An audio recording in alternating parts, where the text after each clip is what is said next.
తెలంగాణ తొలి ముఖ్యమంత్రి సిట్ విచారణలో అసలు ఏం జరిగింది, ఏం తేలింది? ఇదే కదా అందరూ ఎదురు చూస్తున్న ఒక పరిస్థితి లేదా ఒక ప్రశ్న అనుకోవచ్చు. అసలు ఏం జరిగిందనేది చూద్దాం. చూసినాం కదా, ఉదయం నుంచి ఎలాంటి డ్రామా నడిచింది, పోలీసుల ఓవర్ యాక్షన్ ఎలా ఉండింది. నందినగరు దాదాపు కిలోమీటర్ పరిధిలో ఆ ఇల్లు ఉండే కేసీఆర్ నివాసం పరిధిలో మొత్తం చూసి ఎక్కడ చూసినా గల్లీ గల్లీల బ్యారికేడ్లు ఏర్పాటు చేసిన పరిస్థితి చూసినాం. అక్కడ ఎవ్వరు కూడా బీఆర్ఎస్ శ్రేణులు కాదు కదా, అట్లీస్ట్ మీడియా కూడా ఆ నివాస పరిసరాలకు కూడా వెళ్ళే పరిస్థితి లేకుండా బారికేడ్లతో బందోబస్తుతో వందల వేల మందిని పోలీసులు పెట్టి పహారా కాసిండ్రు. దాని తర్వాత ఏంటి, భవన్కి వస్తారు కదా, సరే ఈ నివాసానికి ఎలాగూ రానివ్వట్లేదు కదా, కనీసము తెలంగాణ భవన్ కన్నా పోయి జరుగుతున్నది ఏంటి, అసలు విచారణ ఏంటో కనుక్కుందామని వెళ్ళే అభిమానులు కావచ్చు, బీఆర్ఎస్ శ్రేణులు కావచ్చు. సో అక్కడ కూడా పోలీసుల హడావుడి ఓవర్ యాక్షన్ మామూలుగా లేదు. మీరు ఉదయం నుంచి చూస్తూనే ఉన్నారు, విజువల్స్లో చూస్తూనే ఉన్నారు. ఏంటి, 1 o'clock తర్వాత నుంచి ఎవరైతే భవన్లోకి వద్దామనుకున్న వాళ్ళతోటి సో ఈడ్చి లాగి పోలీస్ వ్యాన్లో వెక్కించిన వైనం కూడా మనం చూస్తున్నాం. ఎందుకు ఇంత జరిగింది? భయమా ఏంటి? ఓహో, ఇప్పుడు ఆల్రెడీ నేను ఇక్కడ ఎర్రవెల్లిలో నివాసం ఉంటున్నాను, నాకు ఇక్కడ వచ్చి విచారించండి అంటే, లేదు మేము కొన్ని పరికరాలు, సెన్సిటివ్ పరికరాలు తీసుకురావాలి కాబట్టి మేము అక్కడికి రాలేము, ఇక్కడే విచారిస్తామని చెప్పిన దాంట్లో ఉన్న ఆంతర్యం ఏంటంటే, ఇక్కడైతే ఈజీగా కంట్రోల్ చేయొచ్చు, అక్కడైతే కంట్రోల్ చేయలేము, పెద్ద ఎత్తున బీఆర్ఎస్ శ్రేణులు కావచ్చు, అభిమానులు కాబట్టి వస్తారు, సో అది కావదు, ఓన్లీ ఇక్కడికే కట్టడి చేయాలన్న ఉద్దేశంతో జరిగిందనేది స్పష్టంగా అందరికీ అర్థమవుతుంది. ఇంకొకటి ఏంటనంటే, పెద్ద ఎత్తున ఇక్కడ బీఆర్ఎస్ శ్రేణులు ఎక్కడ ఆపినప్పటికీ, ఎక్కడ బ్యారికేడ్స్ వేసినప్పటికీ, ఇక్కడ జిల్లాలో ఉన్న వాళ్ళు జిల్లాల్లో, కాన్స్టిట్యున్సీలో ఉన్న వాళ్ళు కాన్స్టిట్యున్సీలో, ఊర్లో ఉన్న వాళ్ళు ఊర్లలో వాళ్ళు నిరసనలు తెలియజేసారు. అయినప్పటికీ కూడా ఉప్పెనలాగా తరలి వచ్చారు బీఆర్ఎస్ శ్రేణులు, అభిమానులు. సో ఈ నేపథ్యంలో ఇక్కడ విచారణ జరుగుతుంటే, ఇక్కడ సిట్ విచారణ కేసీఆర్ పైన జరుగుతుంటే, ఎక్కడో ఉన్న రేవంత్ రెడ్డి ఉలిక్కిపడ్డాడని చెప్పాలి. ఇంకా ఇండియాకి రాలేదు, ఆయన హార్వర్డ్ యూనివర్సిటీలో ఆయన చదువుకోవడానికి పోయింది కదా, సర్టిఫికేట్ ఎత్తుకొని రేపు వస్తాడో ఏమో, ఇంకా రాలేదు.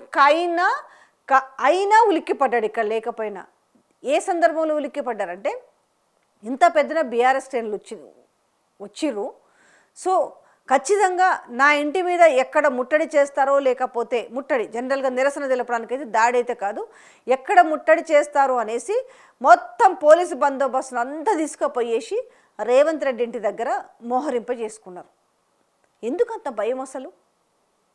నిజంగా ఇంత అర్జెన్సీగా నేను గత వీడియోలో కూడా చెప్పిన, మేడారంలో జాతర జరిగితే బందోబస్తు ఇవ్వాలి, ఎలాంటి ఇబ్బందులు లేకుండా, నీళ్లు లేకపోతే వాళ్ళు ఉండడానికి షెల్టర్లు కావచ్చు, ఫుడ్ కావచ్చు, ఏదైనా వాళ్ళు ఎంత ఇబ్బందులు పడ్డారంటే, చిన్న ఇబ్బందులు తప్ప ఏమీ జరగలేదనేసి మంత్రి సీతక్క కొట్టి పారేసింది. కానీ ఆ పోయిన వాళ్ళకు తెలుసు ఎంత ఇబ్బందులు పడ్డారని. అక్కడ టైం కేటాయించాల్సింది పోయి సమయం అంతా ఇక్కడ ఏదో ఇప్పుడు మునిగిపోతుంది, ఏదో ఒకటి చేసేసేయాలని చెప్పేసి ఇప్పుడు హడావుడిగా విచారణ చేసి ఏం తేల్చిరయ్యా అని అంటే, సో ఏమీ లేదు, కేసీఆర్ నందినగర్ నివాసానికి వచ్చేసరికే మొత్తము సిట్ బృందం వచ్చేసింది. సో వాళ్ళు ఏంటో పరికరాలు తెచ్చుకున్నారు.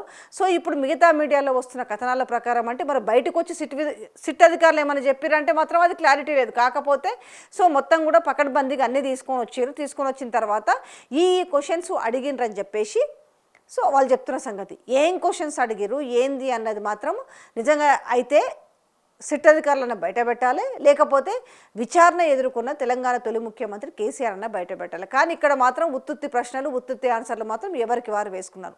అంతేకాకుండా ఈరోజు సిట్ విచారణలో ఇంకొక ముఖ్యమైన అంశం చోటు చేసుకుంది అనేసి ఈరోజు మనం అన్ని మెయిన్ స్ట్రీమ్ మీడియాలో కూడా చూసినాం. ఏంటి ఆ ముఖ్యమైన అంశం అంటే, ఏదైతే ఈ నందినగర్ నివాసం ఉందో, సో ఉద్యమకాలం నుంచి ఒక తెలంగాణని సాధించడానికి ఎలాంటి రూపకల్పన చేసినాం, ఎన్ని నిద్ర లేని రాత్రులు గడిపినాం, సో ఆహారం లేక కూడా అంటే కనీసం తినడానికి సమయం లేనంత సమయాన్ని వెచ్చించి ఒక దాని గురించి తెలంగాణ గురించి ఆలోచించినాం. తెలంగాణ వస్తే ఏం చేయాలి, తెలంగాణ రావడానికి ఏం చేయాలి, అన్ని వర్గాల ప్రజలు ఏ విధంగా ఆదుకోవాలి, ఏ పాయింట్స్ అందులో ఇంప్లిమెంట్ చేయాలి. సో సుదీర్ఘంగా సంవత్సరాలు ఒక ఉద్యమ రూపకల్పన జరిగింది ఈ ఇంట్లోనే. అదే ఇంట్లో ఏదైతే రూమ్ ఉందో, ఇప్పుడు సిట్ విచారణలో విచారించిన రూమ్ ఏదైతే ఉందో, సో ఈరోజు నేను ఒక తెలంగాణ కోసము ఇంత ఈ ఈ గదిలోనే ఎన్నో ఎమోషన్స్ ఉన్నాయి, సంతోషం ఉంది, దుఃఖం ఉంది, అన్నీ ఉన్నాయి ఇందులోనే.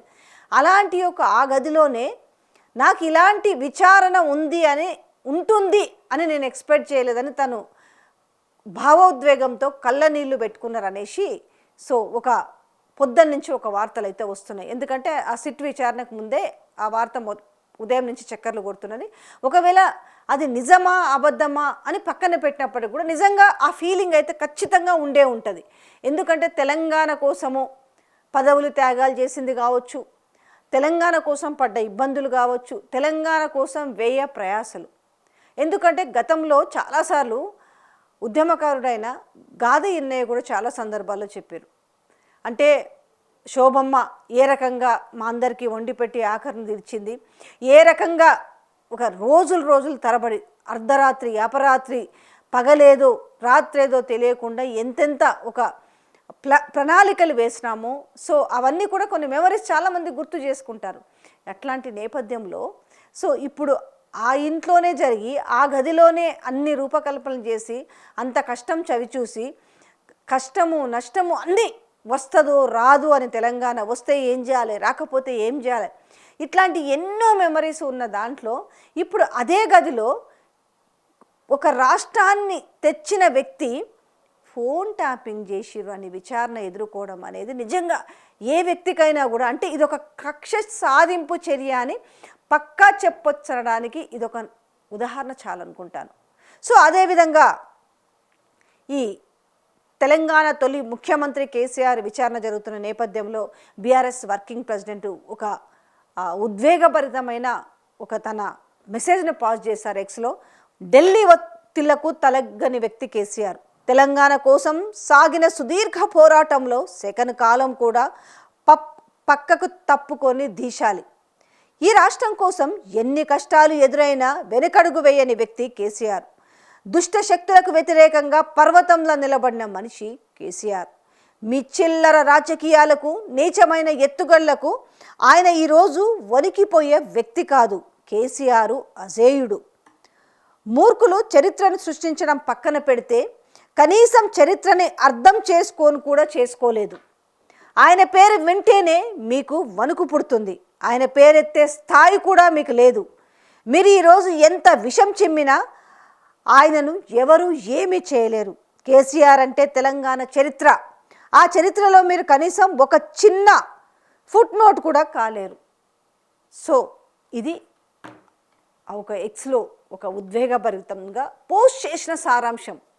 ఎన్నో మాట్లాడుకోవచ్చు ఈరోజు. నిజంగానే ఈరోజు తెలంగాణ వ్యాప్తంగా ఎవరో ఒక చిల్లర వెధవలు మాట్లాడిన మాటలు కాకుండా ఇది ఏమన్నా కేసీఆర్ ఆస్తా లేకపోతే కేసీఆర్ సొత్తా తెలంగాణ అని మాట్లాడితే ఇది మాట్లాడాల్సింది ఏవో 4 ముక్కలు రాసి 4 ముక్కలు మాట్లాడించడం కాదు.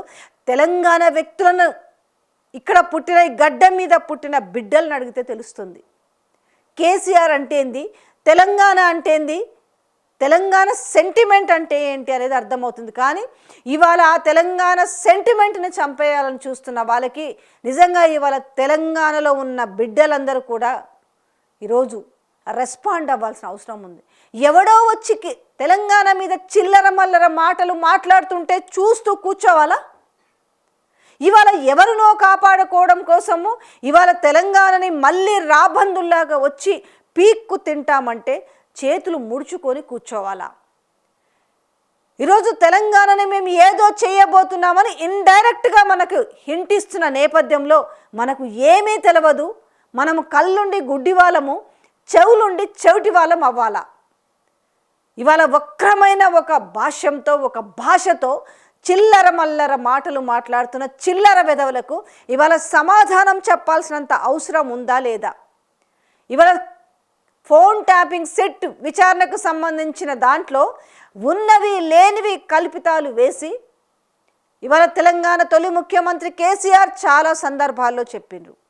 ఏ అంశంలో, ఎందుకు, ఏ సమయంలో ప్రభుత్వాలు ఫోన్ ట్యాపింగ్ చేస్తాయని చెప్పేసిరు.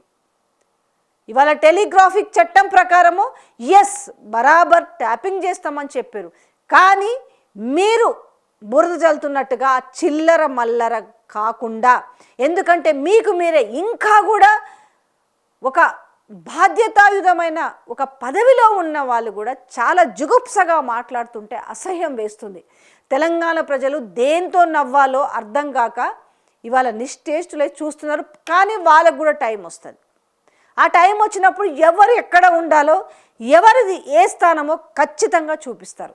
ఇవాళ సినిమా హీరోయిన్ల ఫోన్లు ట్యాప్ చేసిరు, వాళ్ళ సంసారాలు పాడు చేసిరు, వాళ్ళ వ్యక్తిగత సమాచారాన్ని, వాళ్ళ ప్రైవసీని కొల్లగొట్టిరని మాట్లాడుతారు. ఏ సినిమా హీరోయిన్ వచ్చేసి మీకు ఈరోజు కంప్లైంట్ చేసింది? ఏ బిజినెస్ మ్యాన్ వచ్చేసి కంప్లైంట్ చేసిండు? సో ఏ ఇంట్లో వాళ్ళు వచ్చి కంప్లైంట్ చేసిరు? ఇవేవీ లేకుండా కేవలం అటెన్షన్ డైవర్షన్ కోసం జరుగుతున్న ఈరోజు ఈ కల్పితాలు, కథలు, కహానీలు, ఓవర్ యాక్షన్లు అన్నీ చూస్తుంటే అర్థమైతలేదా ఈరోజు తెలంగాణలో ఏం జరుగుతుందో?